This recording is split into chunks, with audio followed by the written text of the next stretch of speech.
Welcome to lesson 14, in which we're going to cover how to play first inversion arpeggios in the following 14, yes, 14 keys. A flat, B flat, C, D flat, E flat, F and G majors, and A, B, C sharp, D, E, F sharp and G sharp minors.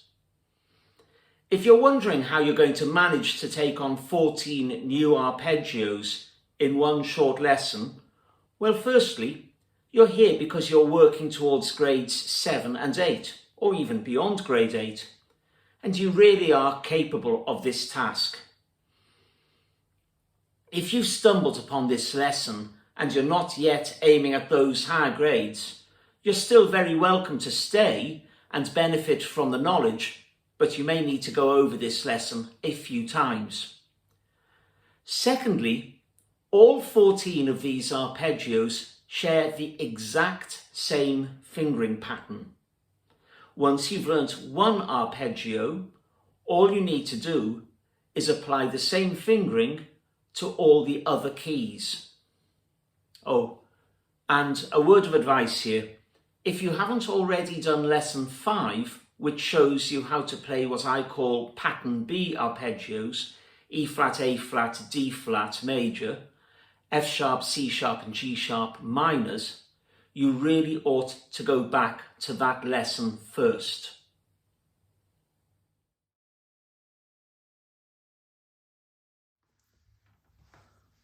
Maybe you'll remember from your very first broken chords back at grade 1 that any simple triad can be inverted. For instance, a C major triad in root position is C at the bottom, then E, then G. We could, however, invert this triad into its first inversion form by playing E at the bottom, then G, then C. That's the first inversion, and we could invert it again into the second inversion by playing G at the bottom, then C, and then E. That is your first grade 1 broken chord. Root position, first inversion, second inversion.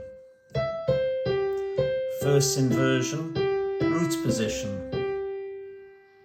Except back then we didn't use words like root position and inversions. The same applies to the 4-note chords that we experienced at grade 2.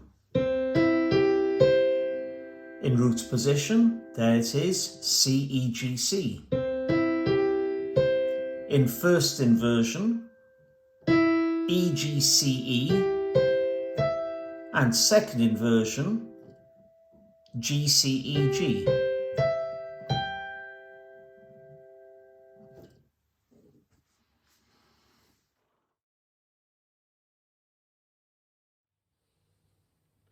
Let's start with A flat major.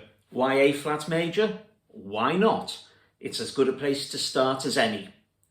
Place your left hand 5th finger and your right hand thumb on C's an octave apart. And let sooty sweep, 2s and 4s, I hope you remember, go naturally to E flat and A flat. And let's just try a single octave arpeggio like this from C to C.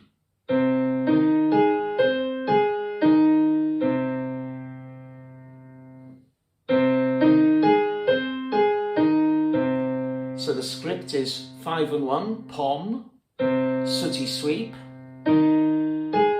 pom, sooty sweep, pom. Here is a script for a first inversion arpeggio chord of A flat major upwards and downwards over 2 octaves.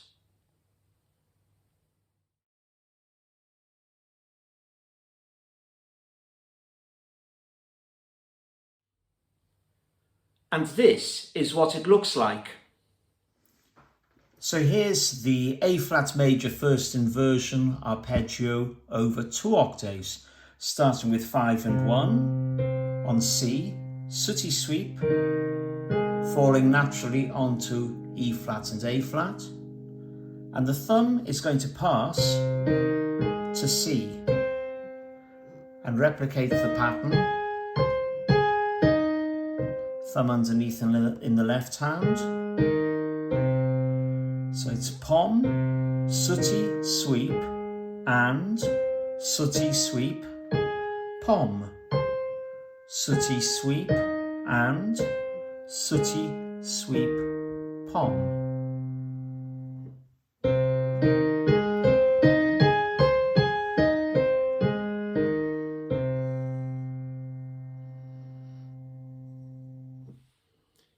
You've just learnt the 2-octave version, and the good news is that the 3-octave and 4-octave versions are no harder. Here's the arpeggio in first inversion over 3 octaves.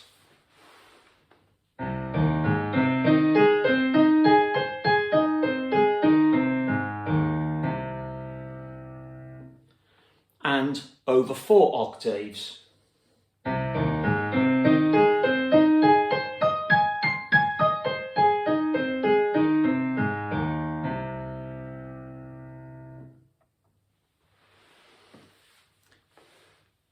And more good news is that G sharp minor is identical apart from the white notes to be played. Keep sooty sweep on E flat and A flat, except that this time we're going to call them D sharp and G sharp. And instead of playing C, play B, and you've got the first inversion arpeggio of G sharp minor. And to play the G sharp minor, first inversion, same 2 black notes, D sharp and G sharp, not E flat and A flat. And instead of C, we're going to play B. Exactly the same pattern. Pom, sooty sweep, and sooty sweep, pom, sooty sweep, and sooty sweep, pom.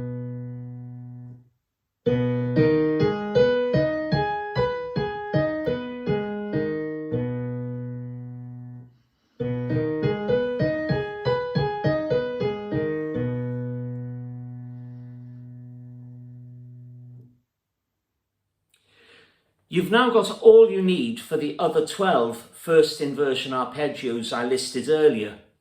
I suggest you continue with D flat major and C sharp minor, then E flat major and F sharp minor.